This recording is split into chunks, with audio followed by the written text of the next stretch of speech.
yet another video of बही खाता by Sonal.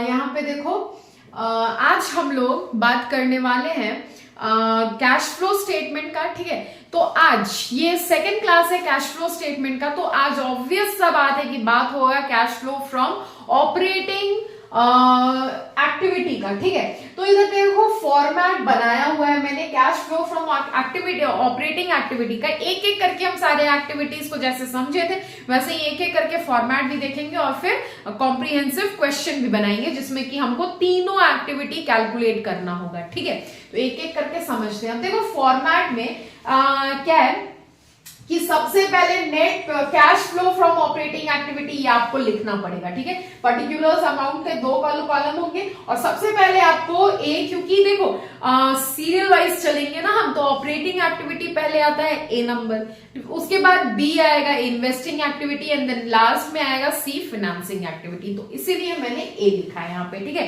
तो हम क्या कैलकुलेट करेंगे अभी, किसका फॉर्मेट देख रहे हैं, ऑपरेटिंग एक्टिविटी का, cash flow from operating activity का। ठीक है, तो सबसे पहले हमको net profit before tax, net profit before tax जो दिया रहेगा क्वेश्चन में लिखेंगे इधर। ठीक है, यहाँ पे स्टार मार्क क्यों लगाया है वो भी लास्ट में बताते हैं। ठीक है, जो दिया हुआ रहेगा क्वेश्चन में नेट प्रॉफिट बिफोर टैक्स हमने यहाँ लिखा। ठीक है, फिर एडजस्टमेंट करेंगे कुछ non cash and non operating items को, जैसे कि मान के चलो डेप्रिसिएशन हमारा हो गया। फॉर एग्जांपल डेप्रिसिएशन क्या है, नॉन कैश एक्सपेंस है मेरा, वैल्यू ऑफ एसेट डिक्रीज होता है लेकिन हम उसके बदले में कैश का तो पेमेंट हमको करना नहीं है, लॉस तो हो रहा है मेरा लेकिन पैसा का आउटफ्लो तो नहीं हो रहा है। ठीक है, तो ये नॉन कैश या नॉन ऑपरेटिंग एक्सपेंस आइटम कहेंगे इसको। ठीक है, तो ऐसे ही आइटम्स का हमको एडजस्टमेंट करना है। ठीक है, तो पहला देखो हम ऐड करेंगे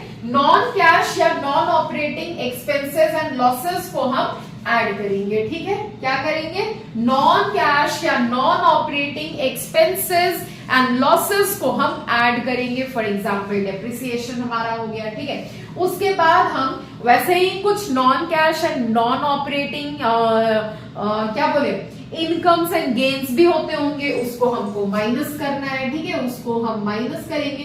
तो अब जो माइनस प्लस करके ये अमाउंट जो आएगा ना वो कहलाएगा operating profit, operating profit before working capital changes. अभी भी cash flow from operating activity नहीं आया है, ये केवल ऑपरेटिंग एक्टिविटी आया है बिफोर वर्किंग कैपिटल चेंजेस। ठीक है, तो वर्किंग कैपिटल का अगर यहाँ पे बात हुआ है तो वर्किंग कैपिटल में कौन कौन क्या क्या आता है, current assets and current liabilities आता है, तो उसकी बातें तो होंगी। ठीक है, तो फिर इसके बाद हम ऐड करेंगे क्या, increase in current liability and decrease in current asset को ऐड करेंगे और उसका उल्टा माइनस करेंगे decrease in current liabilities and increase in current asset. क्या ऐड करेंगे, increase in current liabilities and decrease in current asset add करेंगे और लेस क्या करेंगे, जस्ट इसका उल्टा, हमने increase in current liabilities add किया तो decrease in current liabilities minus करेंगे। ठीक है,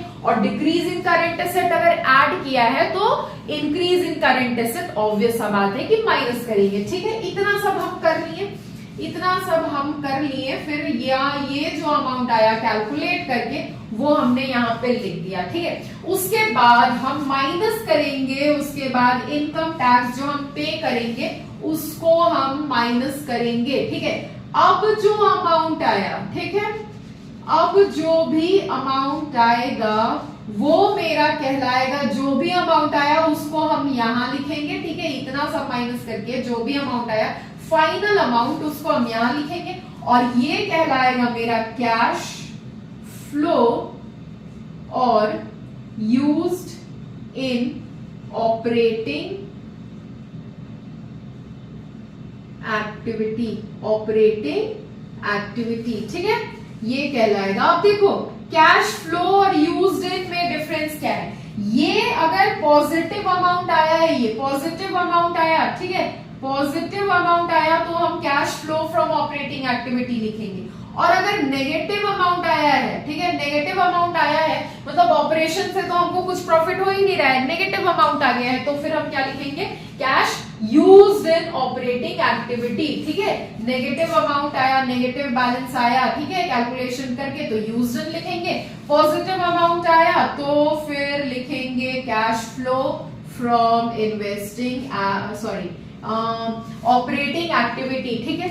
ये था format cash flow from operating activity का, लेकिन अभी भी ये फॉर्मेट आधा अधूरा है। कॉपी कर ली हो अच्छी बात है, ठीक है, आधा अधूरा इसीलिए हम बोल रहे हैं क्योंकि यहां पे एक स्टार मार्क मैंने दिया और मैंने क्या बोला कि net profit before tax question में दिया रहेगा तो यहां लिखना, ठीक है। तो ये तो तब लिखोगे ना अमाउंट जब क्वेश्चन में दिया रहेगा, और अगर यही कैलकुलेट करना पड़ जाए पहले तो कैसे करेंगे? तो फिर उसका भी कुछ रूल्स होता है, फॉर्मूलाज होता है, ठीक है। तो पहले इसको कॉपी करो, उसके बाद हम देखते हैं नेट प्रॉफिट बिफोर टैक्स हम कैसे कैलकुलेट करते हैं, ठीक है। जल्दी से इसको कॉपी करो, फिर वो भी देखते हैं।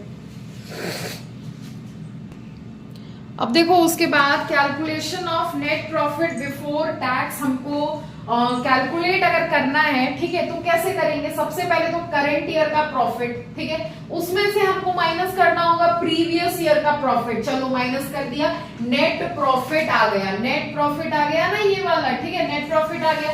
उसके बाद उसमें से हम ऐड करेंगे ट्रांसफर टू रिजर्व, सबसे पहले ऐड करेंगे। अब ट्रांसफर टू रिजर्व ऐड क्यों करेंगे? तो देखो ट्रांसफर ऑफ रिजर्व, रिजर्व हमने ट्रांसफर अगर कर दिया, ठीक है, रिजर्व हमने प्रॉफिट में से रिजर्व कुछ पैसा रिजर्व में ट्रांसफर कर दिया तो प्रॉफिट तो कम हो जाएगा, लेकिन एक्चुअल प्रॉफिट जानने के लिए हम यहाँ पे जो रिजर्व में ट्रांसफर किए थे उस चीज को ऐड करेंगे, ठीक है। सेकेंड है प्रोपोज्ड डिविडेंड, तो प्रॉफिट का कुछ हिस्सा जो हम साइड करके रखे थे उसको भी ऐड करेंगे, ठीक है।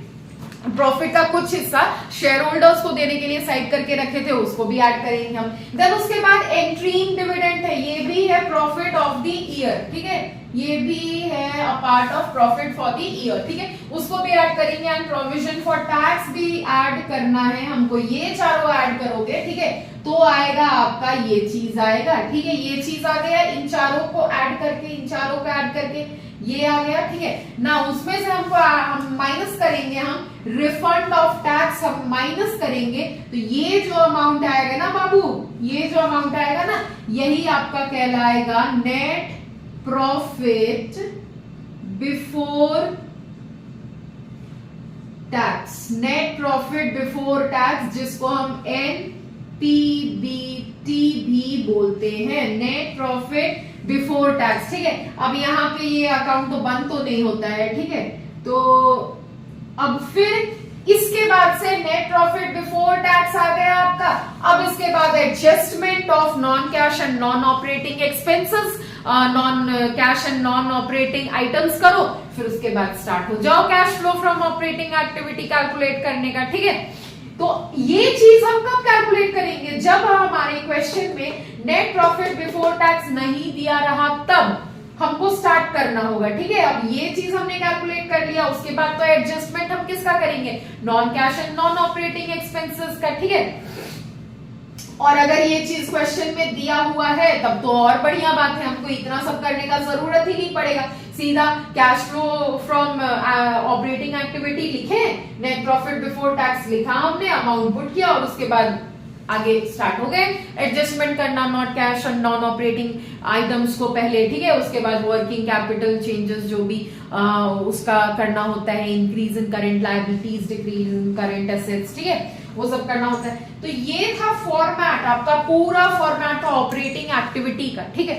तो इसको कॉपी करो, ठीक है, और आई होप आपको ये फॉर्मेट समझ में आया होगा, ठीक है। तो इससे रिलेटेड क्वेश्चन हम करते हैं नेक्स्ट क्लास में।